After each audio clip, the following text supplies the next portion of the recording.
Watching News Desk, and my name is Kimini Nyamani Amano. Now, in our first matter on the table for the day, Africa Center for Energy Policy says government's approval of gas flaring by Jubilee partners is ill-advised. As far as ASAP is concerned, gas flaring is associated with significant environmental and health effects.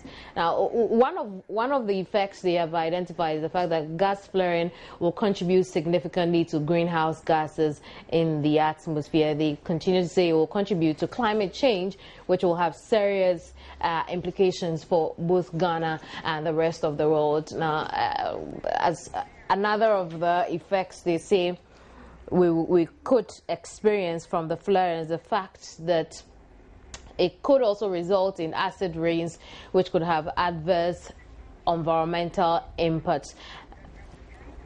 Well, the statement from ASAP contains a number of reasons we shouldn't. A number of reasons this move by government is ill-advised. And well,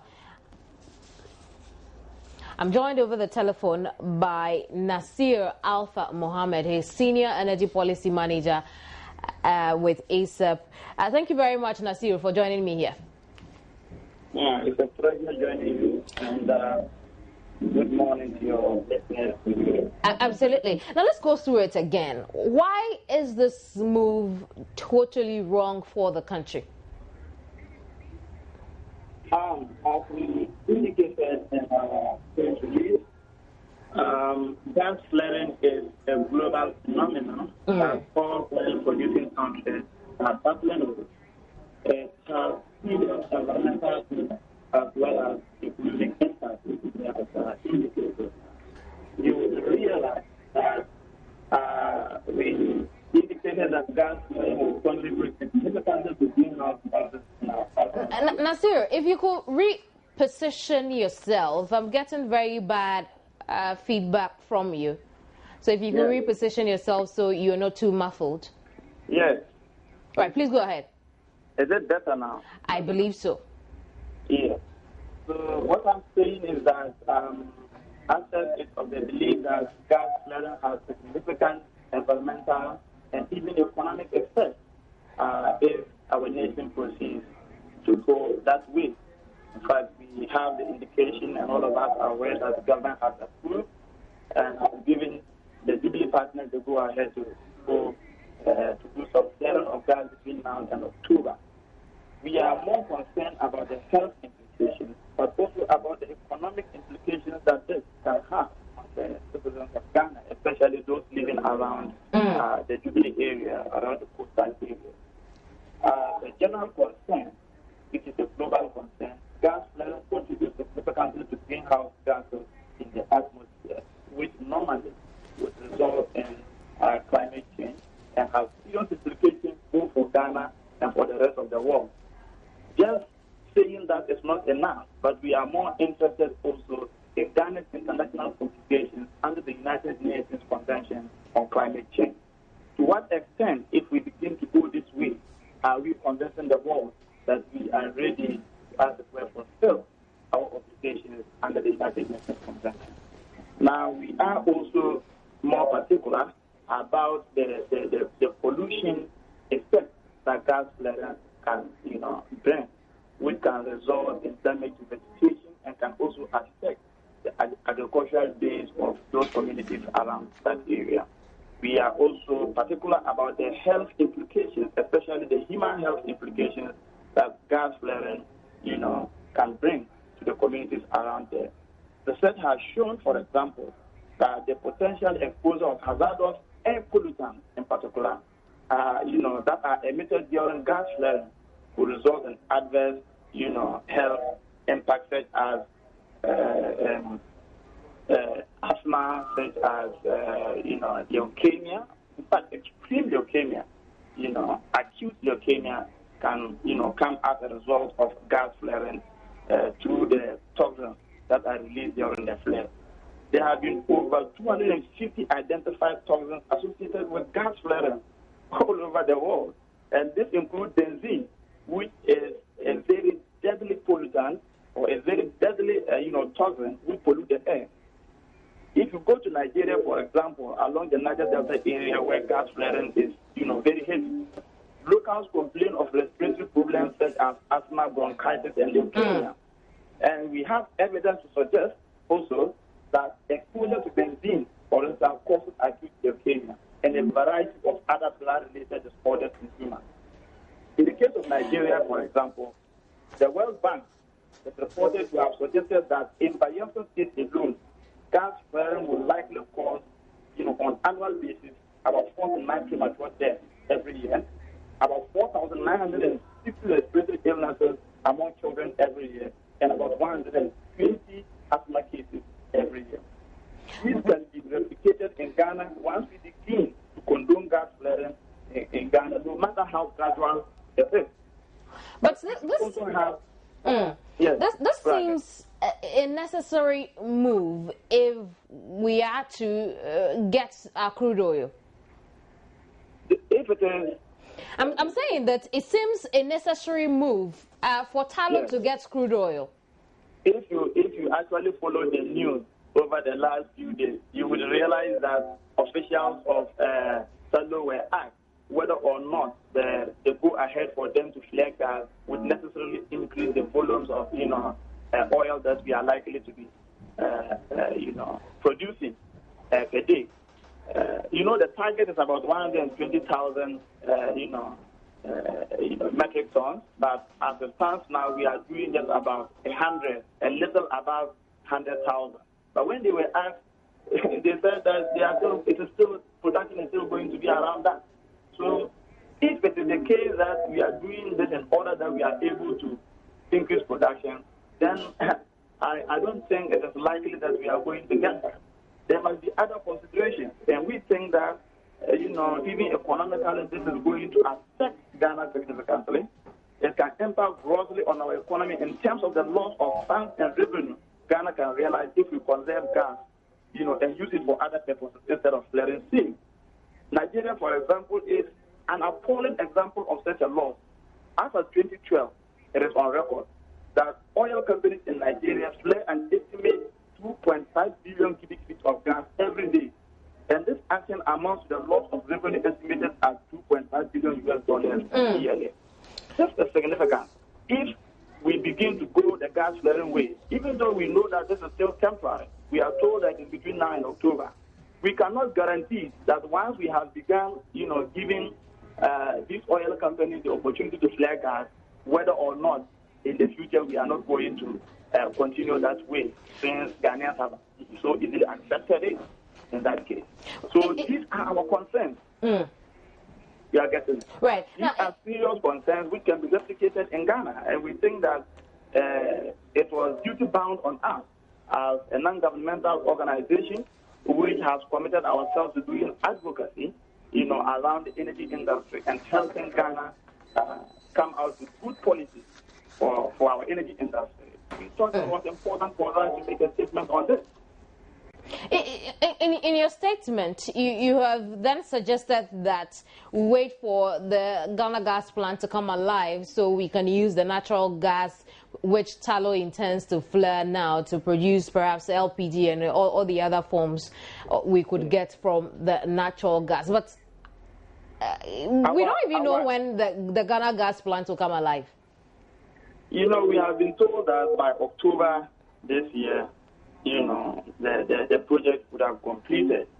What we have, ASEP has taken several statements and even reports indicating that the delay in the completion of the gas infrastructure project is costing Ghana a lot. And we have had people from the Ghana gas lambasting us and saying all sorts of things. But we still maintain that once we have our facts, no one can trace us.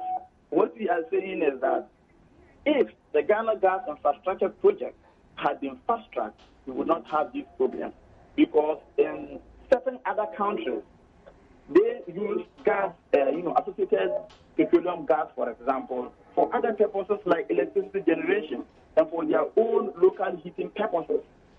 I don't see why. We know that the associated gas that we have in the Jubilee Field will not be sufficient to take us out of our energy crisis at the moment, but it can contribute significantly towards achieving the national energy demand. So we think that fast-tracking the gas infrastructure project would help us greatly. I see. Now, in the absence of the Etwabo plant, if Talo wants to improve production and decides to flare gas temporarily, then we can understand that we don't have an option for or an alternative use for this natural gas, can't we? My sister, I just want you to get it clear that it doesn't seem that the reason for this gas flaring is to increase production levels. And not Nasiru, I'm not sure I said increase. To improve production. How do you improve production? Improving production would only mean you are able to recover substantial, amount of oil instead of what we are doing now. How do you improve production if not to increase the levels at which you produce? Not necessarily, though. That even with the gas flaring, it is likely that they will still be producing at almost the same rate that they are doing now for some other reasons. So I think that we even ought to have done, let's say, a survey, first of all, to ascertain what the current flaring rate is. Even before this particular decision, the Jubilee partners were already flaring gas to some extent. But that one is acceptable because it is an international industry standard that for purposes of maintenance and other emergencies, oil producing companies are allowed to flare gas to some level in order that their equipment don't easily get damaged. This particular decision is a major decision which goes beyond just the normal maintenance level of flaring gas.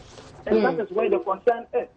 It is not as if we are saying that flaring gas, is, and even that, in countries like the United States and Norway, flaring is actually banned as of now. And when you do that, you are only doing so for those maintenance purposes and nothing else. Right. In our case, it will go beyond just the maintenance purposes, begin now in October. And we think, if you look at the circumstances clearly, it is only because the Ghana Gas Infrastructure Project is being delayed. Because if the project had actually come, on stream, it would have been very difficult for us to say we are flaring gas, because Ghana Gas is taking that concentrated gas and do what it is mandated to do with it.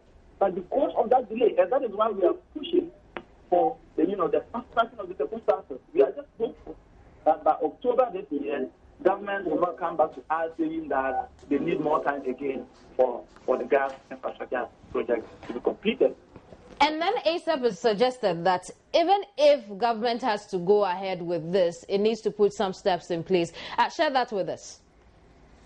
That has to do with our recommendations, I guess. I guess that's where you are referring to. Absolutely. Yes. What we are saying is that if the approval for clearing the gas as it stands now is effective and government decides to go ahead with it, then the process should be well monitored, and we are hopeful that the Jubilee partners should be required, to disclose the volumes of gas flared, particularly on a daily basis, not only to the agencies, that are involved, like the Environmental Protection Agency, but also to the public, perhaps through their website, for us to know what volume of gas has been flared today, because it cannot be the case that every day to be the same volume of gas that is flowed, even though they are giving that opportunity. So if today we have been able to, let's say, flare 20 cubic feet of gas, we should know. If tomorrow it has gone up to 100, we should know, so we can monitor the process as well. At the end of the day, we are also hopeful that government should conduct an environmental audit, where the flaring is, and then to assess the potential impact on future, tax decisions. I see. That this will have on future tax decisions, because we think that once we are able to assess and do an audit, it will guide Ghana in making future flaring decisions. Pleasure talking to you, Nasir. Thank you. Nasir Alpha Mohammed, a Senior Energy Policy Manager with the Africa Center for Energy Policy. We've been speaking on Talos green light to flare gas temporarily at the Jubilee Fields. We've been looking at the pros and cons, as well as some suggestions as to how this can be monitored by government for future references as far as flaring decisions are concerned. And ASAP has been helping us with that discussion. Now, to come, we'll get an update on the Opotekwe and Glife flooding that occurred Tuesday. And well, also, did you know that there is a conference on, let me get that right and then I'll share with you. There is a summit on technology and innovation organized by Joy FM, and it's currently underway at the Kofi Annan Center for Excellence. I'll bring you that live feed in a bit, but also to come, the 4th National Health, Environment and Safety Conference and Exhibition 2014 is also underway at the Accra International Conference Center. Adelaide Asa is there for us, and we'll bring you some live feed in a bit. I'll be right back. Don't go away.